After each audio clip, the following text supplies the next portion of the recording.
Hello, my beautiful soul tribe. I am really excited and actually very nervous for this next podcast. It just feels really personal and intimate, and I've never done something like this on the podcast yet. Um, so I'm almost walking myself through the process of just surrendering and allowing it to be.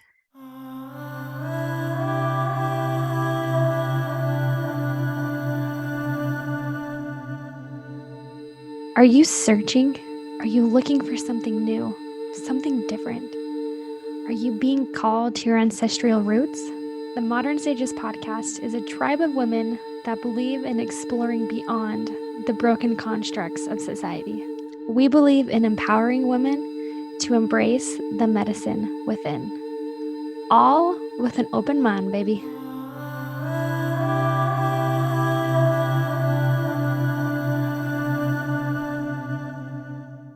Let's just take a moment to breathe, connecting, inspiring, allowing flow and connection and love to be here with us today. Thank you for this time. Thank you, thank you, thank you. Perfect. Okay. So I have been really feeling connected to my great great grandmother. Her name was Ingrid, and her full name was Ingrid Emma Nilsson Lust. And I actually, since moving back and being in Utah in the area that I am, and all the things that transpired to get us here, and I could feel such a deep sadness and this deep heaviness inside of me and this deep anger and just so much there. And when I started to acknowledge, okay, this isn't all mine, I kept seeing this lady standing in the corner of my room. And when I say that, it's more so I see things in my mind's eye. So if I were to say, think back to what you had for dinner last night, you could picture that in your mind. Things like that come forward often for me, and I know now to just trust that. I know now that there's a purpose, and while I've been delivering messages, there's so much. We're gonna have Ingrid come forward today and to share and to channel and to bring in some information, but I feel her excitement and worry and stress, and I'm feeling it in my lungs, and I'm just getting I'm just trying to work through all of that right now. Which is it happens during sessions at times too, so it's okay. What I was saying is coming back here, I could feel her showing up for me. And it was like I saw her at a distance, and then she just kept coming closer and closer. And I finally asked her who she was. And she showed me when I channel, a lot of times I'll kind of draw a tree chart and then I'll just allow wherever that highlighted bubble is to kind of, I write it out. And then that highlights to let me know who it was and who it is. And so for a while, like I said in a couple podcasts back, I couldn't get on my family history chart. And all of a sudden, I was like, okay, I know you're here. I need to know more about you. I need to know who you are. I need to just know all the things. And somehow I got in, and it was like a 3 or 4 year process that just somehow decided to work out. Not somehow. Spirit is good, and Spirit has all the things that we need as we align into that space. I have my paper here because I have been connecting in with her and writing out some good ideas and things to talk about and to speak on. And so I'm just going to kind of allow this to lead the convo. And I feel like the reason why it's so nerve-wracking is because these are things that are very dear and sacred into my heart. And looking from an outside perspective, like when I have sessions with people, this is the kind of stuff that I experience and have and share. And there's always validation for the person that I'm working with. It always hits their soul. You know, even just the other day, I had a woman and I talked about this lion face and her stepping into that, and her father was coming in, and she showed me, she lifted up her shirt and she had a lion tattoo, and she got it in remembrance of her dad. So when I'm working with people, it's easy to receive that validation for them.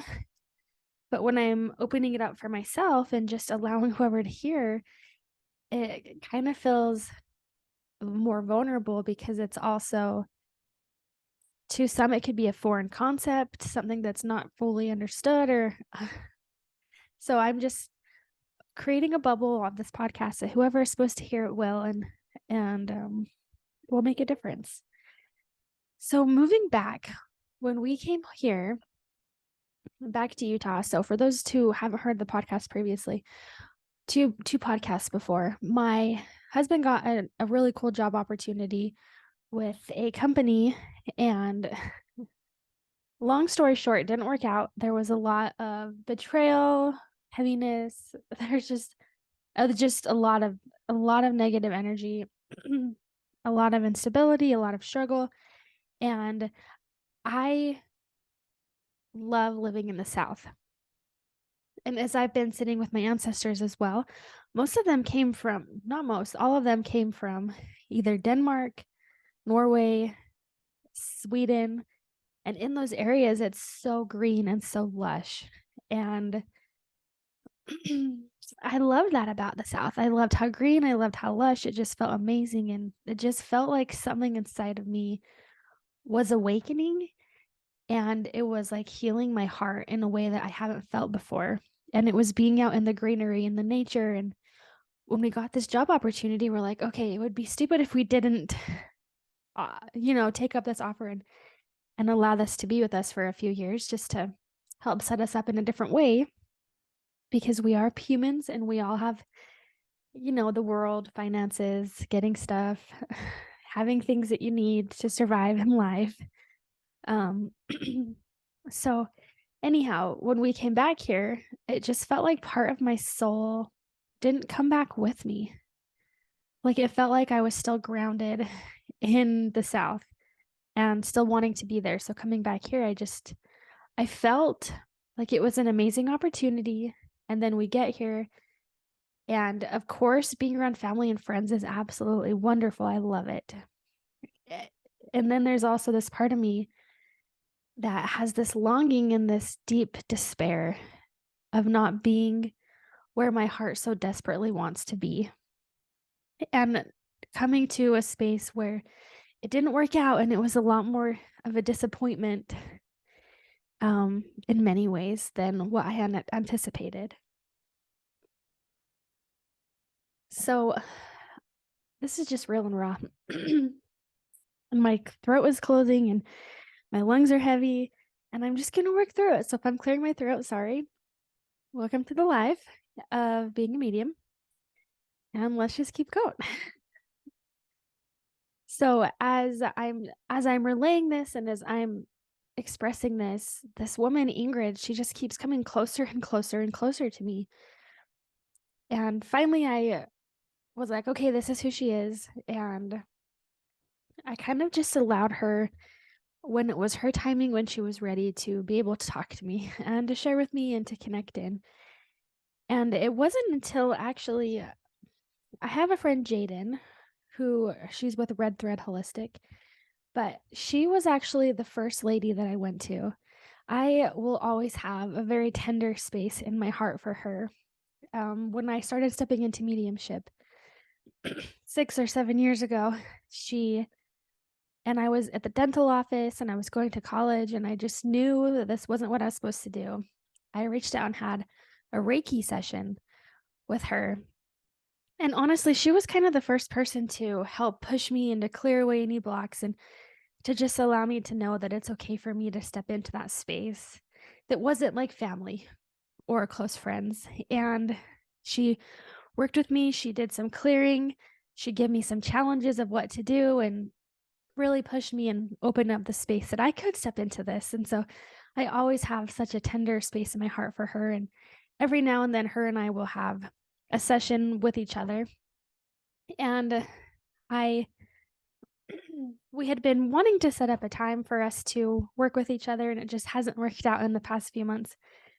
So finally I was like, okay, I'm going to schedule this appointment. I'm going to get the ball rolling because I just feel really inspired and prompted. And I always love being in her space, being with her. She's just such a soul sister connection. And so as we got on the phone, she does beautiful Reiki, and it was very fascinating because we talked a lot about the different points in my body, and she could like fill in and to see where I had a lot of pressure and different things going on. And one of them was my lungs. And I haven't had any lung stuff until today when I'm trying to talk about all of this. So we were working on my lungs, and I was talking to her. And one thing that I love is that she'll be kind of quiet and she'll be in my space, kind of moving any stuck energy. And I can literally feel it changing. But because I'm so visual, I just allow whatever it is to show up and to be in my space. And as I'm opening to that, I'll talk to her about what I'm seeing. And it's really fun. And during this time, she kept saying, I feel like there's 5 women here who are with you, but there has been a lot of suppression and maybe even some religious trauma and religious heaviness. And as I heard about that, and as she just kind of mentioned that, it was like all of a sudden I was here with these 5 women. And the big person that was there, who I knew who she was Ingrid. And she came forward while Jaden was working on my lungs. And she came forward and she just showed me this experience that she had leaving and coming to America and leaving everything that she knew, everything that she owned. She was from Sweden and she joined the church and she immigrated. She joined the Mormon church and she immigrated to the States in search of Zion.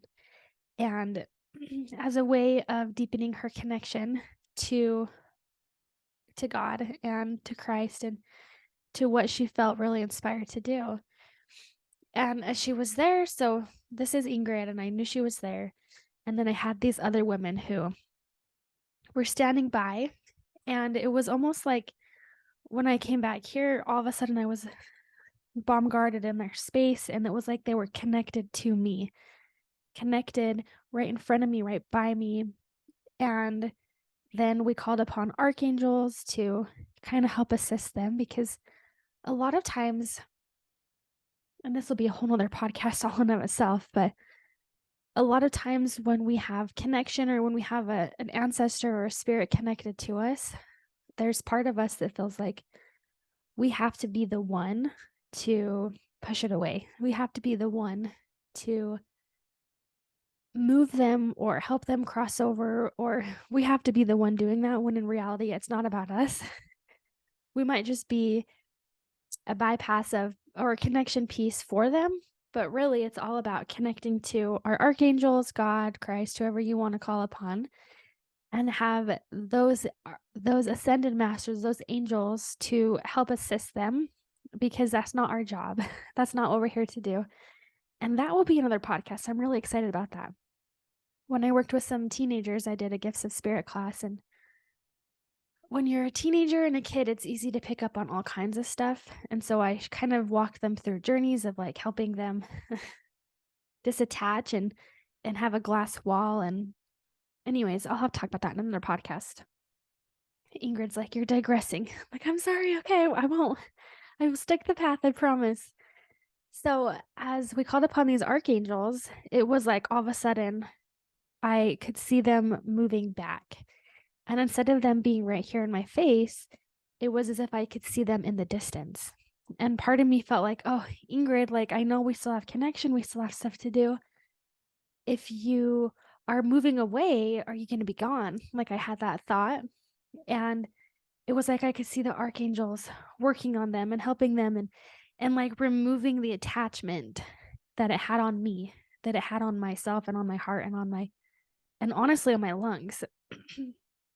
And so and to me that is very symbolic for your heart center. It's your heart chakra along with your throat, is being able to speak your truth, being able to listen to your heart, to speak, to know that what you have is valid and who you are is important and all those kinds of things. So all of a sudden I see them pushed back and I see them moving forward into the space of light and into the space of understanding. And all of a sudden I feel this being, this connection above me. And it was Ingrid. but it was her in an empowered place. It was like her big self instead of that which was connected still into this physical realm.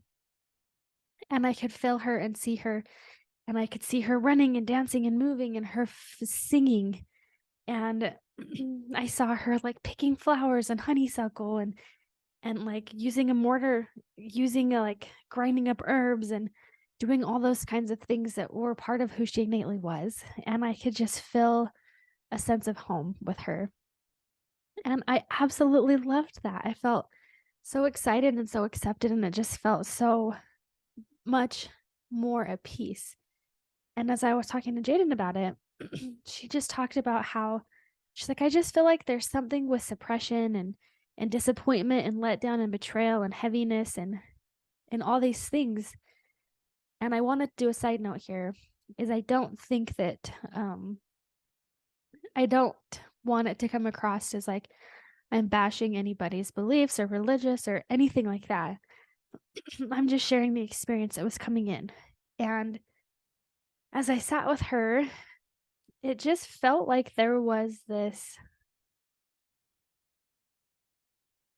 disappointment that she experienced. And I could relate to that. It felt like she showed me how she spent so much time. I'm just going to let her come in. I'm sorry, I'm clearing my throat so much. I'm feeling it so much in my throat speaking that it's almost like hard for me to breathe. But I know it's a good thing to talk about, and I know that it's pushing through.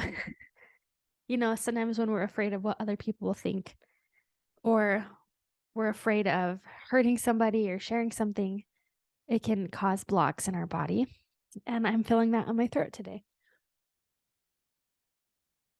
So I'm just going to kind of like step in and allow Ingrid to come forward and to speak, because as Jade and I were talking about it, it felt like it was time for her to share her experience. And it was time for her to share part of who she was and those things that she really relied upon, and those things that maybe were lost or maybe weren't lost. And I think with so many people going through this navigation of what they believe, who they are, how they receive revelation, if they look to someone else or if they look within, and if they look within, what does that mean? How do they do that? There's a lot of this shifting going on. And I see her as part of the space of closing down, but I see her also wanting to be a space of reawakening and reopening. So I'm just going to call Ingrid in and let her channel, let her speak, and just bring in, whatever it may be. So it feels as though when she comes in, she's showing me her in Sweden. And it just feels like she says, I always felt like something was missing. I felt like I was looking forward to something. I had something like a hole in my heart that was hard to find connection to. And as I started to learn about Christian beliefs and about Jesus and about families linking together forever and about just this whole process of finding who I am and what my purpose is here and in the afterlife, it just felt like there was this burning in her chest that helped her feel a lot more relaxed. And I see her as a woman in Sweden who would work with people. I see her being someone very connected to the land, very honoring her culture. But it wasn't even as if she knew it was honoring her culture. It was just part of the culture. It was just part of who she was, what she did, what was given and passed down. She could go outside and look at the green and see these purple flowers and know that these purple flowers had purpose. And at a specific time of the year, you could harvest them and it would help heal your skin. It would help heal your heart and make beautiful oils. And so I just see her very connected into the land and honoring traditions that came from her ancestors and just part of what it was. It's kind of like when people have a recipe that's been passed down. I see her very much so living in that space and still feeling like there was something missing. And so I see her joining the church and her finding that sense of peace and like that sense of like, I'm finding something. I've been giving some more information about what's to come. in the afterlife, and what do I believe and how do I feel it? And I just see all of that in her space, and I see her taking this step forward of leaving family and friends and leaving her home country to travel to a new place in the aspect of building up Zion. And in the Mormon church or community, Zion is a place of peace. It's a place where everyone can come.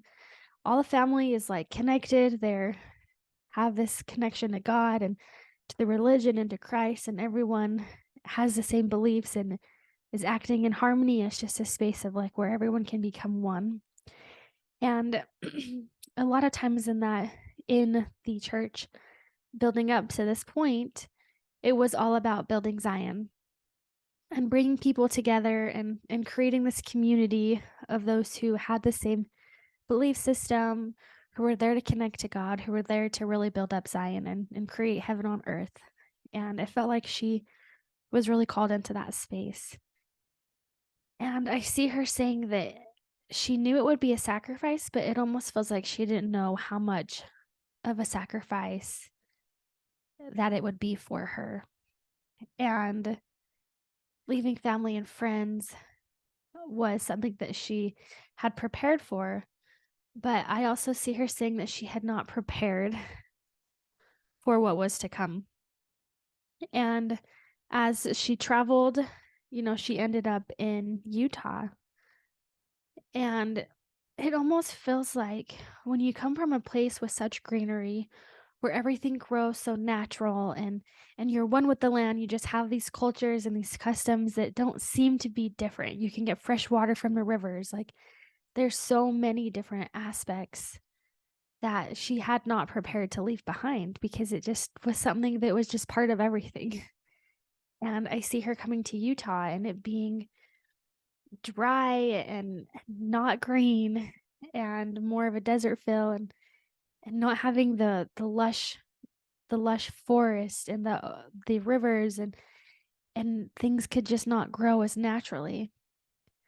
And it's almost like I see her leaving and feeling like, oh, this is what Zion is. Like this is where it's at. Is it's hard to grow things here. It's hard to it just didn't seem as it was before. I don't know how else to describe it. And of course, they come in, they're very dedicated and love their belief system. It was a big part of who they were and their faith and leaving behind things to sacrifice to come to this new relationship with God, which to me I think is very beautiful, and I don't have any negative space in that aspect. I just think that there's a lot of people's experiences are different.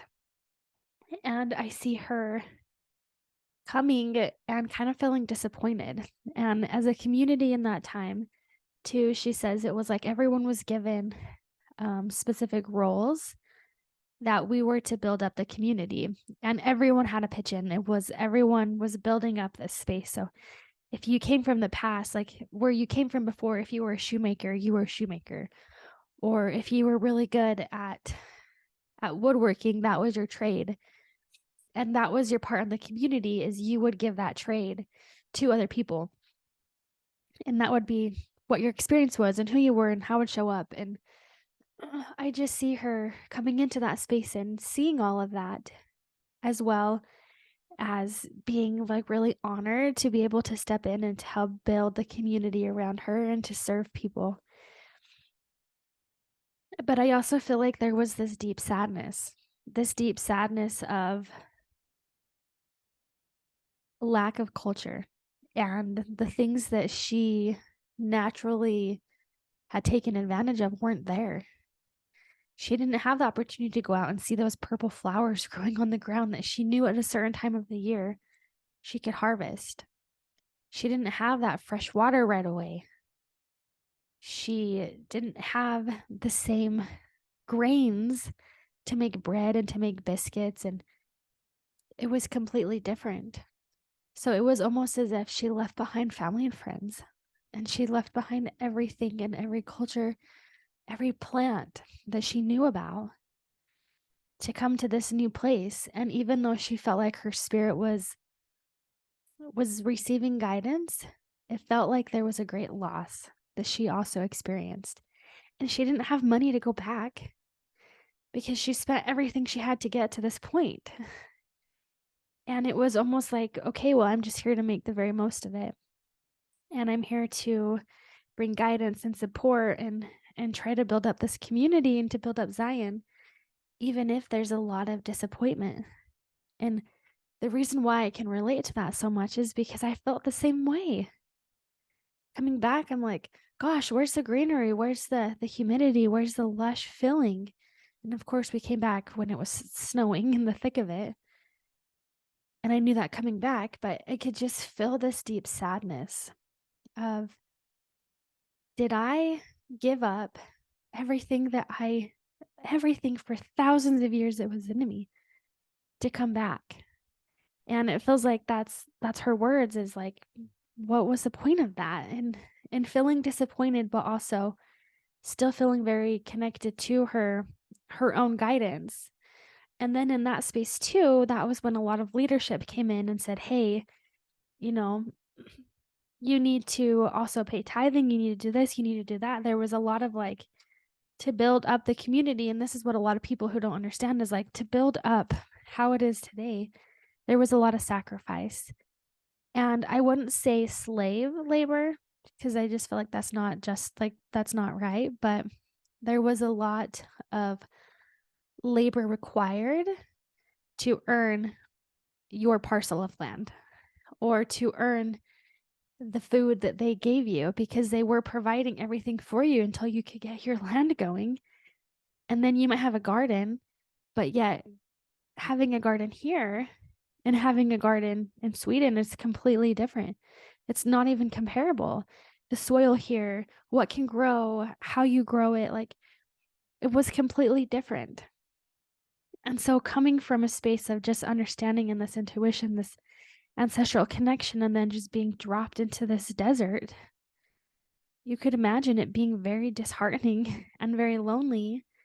And at the same time, you're trying to build up your own homestead while you have to do that for the community. And if you're not doing both of those, if you're not putting in all that labor and that time and that attention, well, then you're not being a valid person in the community and you could get kicked out. But then if you have no money, where are you supposed to go? Nowhere. So it was this catch-22 where it was like, I have to do this and be this and do that and all the things. And I feel like she definitely made the best of it, but I do feel like there was a lot of suppression. And I feel as though her voice wasn't as valid and she couldn't speak her truth. And the wisdom that she had wasn't reliable until here, because it was different. And so as I was looking into her, I actually came across this story about her, and this is what she looks like. She's so beautiful. But I was reading this story. There's only one story on my chart that talks about her. And so this is from somebody else whose grandmother had a direct experience with Ingrid. So it says, my grandmother was Cecil Higgerson Potts. In the early 1900s, her family lived next door to the Langs in Silver City, Utah. From what it looks like of the census of 1910.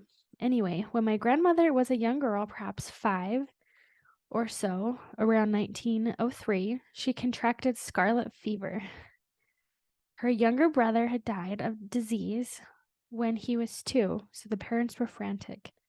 Cecil did recover from the disease, but the high fever caused her hair to fall out. This was a source of great embarrassment and pain for her, especially when classmates at school made fun of her. She would wear a little scarf over her head. One day, a Swedish neighbor, Miss Ling, approached Cecil's mother and asked if she could come over every day and massage a wonderful ointment she had brought with her from Sweden into Cecil's head, which happened. My grandmother recalled how strong Miss Ling's hands were and how vigorously she massaged the head with ointment. Well, after a time, little hairs began to sprout on her head from the stimulation of Cecil's hair growth. From the stimulation, her hair grew back in. She was thrilled and thankful for the sweet kindness of the dedication shown to her by Miss Ling.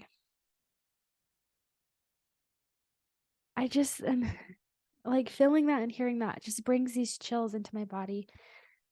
And I hadn't even read that yet. And I already knew that she was so connected to the earth and to the herbs and to what she could create and to heal the body while she was in Sweden. And it was these things that were passed down and her wanting to bring that with her here and try to bring that culture with her and that remembrance and that space. But also there was times where they were told, hey, that doesn't align anymore. You can't do that. We don't have those resources. And there was a lot of suppression. And a lot of those things in which she held really dear were all of a sudden no longer a part of it or weren't accepted or they just couldn't do it. And as I read that, and my heart went out to her and I could just feel the love that she had for serving others and for her soul's growth.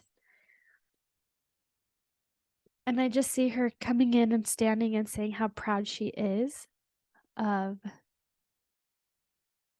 honoring our own journeys. And I see her saying that regardless of what your ancestors went through to get to where you are, the number one thing she has to say is that they want us to be proud of them, and vice versa. They are proud of us. And we don't have to live the exact same life that they did. In fact, they don't want us to. But we can take bits and pieces of that culture. We can take those things, all those ointments, those different herbs, and she's inviting me to look into different herbs that grow naturally there and to see what different things that she made and different breads and all of that kind of stuff. But they ultimately want us to live a life that we feel called to. She said it felt right for my heart to move. And even though there was a lot of disappointment, there was a lot of connection and joy and excitement. I felt happy. I felt happy in many ways. But that's part of it, is in life we do feel both happy and sad, duality. We feel excitement and letdown. And it really is depending upon how we move forward and what we choose to do when we feel like we're knocked down.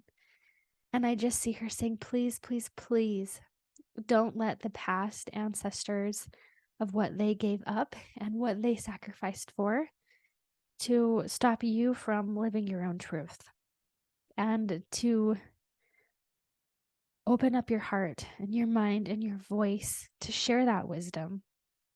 She says, because it was scary for me to go to my neighbor and say, hey, I have this oil that I want to rub on your daughter's head. Is that okay? You know, some people be like, oh, I don't know. That's weird. Like, how many people nowadays would be like, that's weird. No, I already have a medication for that. But it's that love and that attention and her stimulating that scalp to bring in the hair and the herbs and the oil that she used. Like, how powerful is that? And that's the medicine. That's so cool, is that she knew how to do that and she felt inspired. And even though it was scary and she maybe not have known what they were going to say, she just did it anyways. And I just see her saying, this is an invitation from your ancestors in those years, in those times, that regardless of what they gave up, they gave it up for you to have freedom to choose for yourself. Their life was exactly what they needed. And she said, my life was what I needed. It wasn't always perfect. And there was a lot of disappointment, but I listened to the call of my heart and I listened to what fulfilled my heart. Even if there was disappointment, there was still satisfaction and there was still a sense of purpose. And she says, yeah, had I not gone, had I stayed in Sweden, my life may have been different. But I also see that it was my journey to come across the seas, to come to America, to set up this community so that my future generation could have a different space, a different life, and that they could also find a sense of peace and fulfillment and of happiness. And she also says that there is a lot of trauma as far as it goes for women in their creation space and their own sensuality. Is there is a lot of trauma and there is a lot of heaviness that they weren't anticipating. going and having to have multiple like sister wives and different things like that. And there's already so much trauma, and there can be so much excess space as far as birth and pregnancy and pre, post, mid labor. Like she just says, there's so much to that her ancestors and the women here, they all tried to work together to help each other move through that. Is that she says we were a community and we could talk to each other, and it was beautiful having different people's perspectives or different people's ointments that they brought with them to help bring understanding and to bring purpose and to bring connection. And so she says there was great wisdom that was shared and that was taught, and we had this community of women who would work together in a lot of ways. We tried to thrive in the circumstances that we were given that we may not have been anticipating, because we came from lush, green, beautiful space. And then we were told that Zion was here in this desert. And it was hard to grow things. But when we became one with the land, we could see what we could grow or what we needed to bring in better soil or how to help the crops grow faster and more efficient. And so we adapted over time. And it was a lesson that was beautiful and needed. And she says, I would do it all over again because I'm so proud to see where my family's at. And I'm so proud to see what they have accomplished. And she says it was my journey, and I honored that. And I also honor your journey. And I honor where you need to lie and where you want to go and how you want to express yourself. It's important to follow that, because when you're in my position, you'll look back and see the sacrifices and the heart-centered choices that you made that will have a great impact 4 generations back. And how powerful is that? And I just see her like thanking me for letting her voice speak and to come forward and to share and to just allow her voice and her story to be heard, even just a little bit. And I'm like, Ingrid, you better not leave me. You better stay with me. And she's like, oh, she's like, I'm not going anywhere. We're just getting started, is what she says. I just think it's beautiful that we have so much support on the other side. We have a concourse of angels around us. We also have literal memories imprinted in us from our ancestors. I was not expecting to come back here and to just be swarmed in this space of things that they also experienced. And those things that might have been activated in my own body that was causing me to be so angry and so tired and so heavy, and so just things that were not worked through while they were living. And it's like, okay, it's time to work through it and look at and move into this space. And that's why I feel like I've also opened up to a different, like more community, like working with Carrie and working with Jaden. And of course, I always love working with Candace. And, there is this space of reopening and coming back into community. And I see Ingrid saying, like, you've kind of almost talked about how you have to do it all on your own and find your own healing and receive your own guidance. And yes, there's truth to that. The medicine lies within you. But she says, but you have a community for a reason. And it's okay to rely upon community and to ask community for support. And then listen, but also lean back into your own intuition. But community brings power. Don't ever forget that. Like, okay, yes, thank you. So having that been said, I know this was a very interesting kind of a podcast. It was something that, of course, I was so nervous to talk about. And as you can see, my whole demeanor of my throat, closing and speaking is completely changed. Ah, and I feel like I can breathe again. I love it. So thank you so much for listening to this podcast. I hope that it sparks some intrigue within you, maybe to connect deeper into your ancestors, your heritage, maybe do some own genealogy yourself. I do have a class that I actually have completely done. I just need to upload it. Okay. in the next few weeks, I'm going to have it uploaded. So I will have a link to that coming soon or when it is there for the classes about how to connect to your ancestors and different tools and not tricks, but different tools to help empower you to have that flow and that connection. And it just feels like she's saying, we helped guide you to create this class and you haven't done anything with it. It's time. It's time. It's time. It's time. Because there are many people who need support and help and love and guidance. And so it's time. It's just time to do it. I'm like, okay, yes, ma'am. Thanks, Ingrid. So many good things. Anyways, I could just talk forever. And I hope that you've enjoyed this podcast. I absolutely love you, Soul Tribe. Thank you for joining. Thank you for listening to my ramblings and also being open to these kinds of conversations. Because as I said, like this is vulnerable and it's scary and there's part of me that's like, oh my gosh, people are gonna think I'm crazy. But then I'm like, no, like who cares? If the people think I'm crazy, they're not the people who I want to be talking to and having in my space anyways. And so just create this bubble for whoever feels called, whoever feels as though this is for them, they're reaching out to this. This is who this is for. And I'm just like sending it out there that their ancestors will lead them to this if it is time for them to take the next step of diving deeper into their ancestors and moving forward. So, anyways, thank you so much. I'm really looking forward to our next podcast. And honestly, I'm really excited to share with you more about my top herbs in my apothecary. And these are my go-to herbs that I take weekly. These are the things that, as I worked in the herb shop, I was like, okay, I know that I need to keep these. Like these are all staples that I will use, my family will use. So I'm really excited to dive deeper into that with you guys in the next podcast. Anyways, thank you so much, Soul Tribe. Blessings.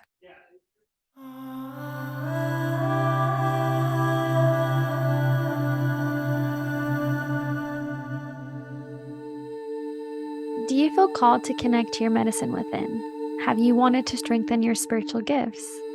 Are you looking for ways to incorporate the sacred into your everyday life? Maybe do you want to have like-minded friends in a tribe who can connect with you? Modern Sage's Soul Tribe is dedicated to spiritual seekers like yourself who are embracing the medicine within. Now, in this tribe, we are going to be doing moon gatherings, amazing spiritual gift giveaways, connecting to a soul tribe, as well as hosting mystery school classes. If you are feeling called to connect to the soul tribe, I will leave a link for you in the show notes. Thank you so much for listening to Modern Sages Podcast. Don't forget to like and subscribe to our YouTube channel or follow us online. Blessings.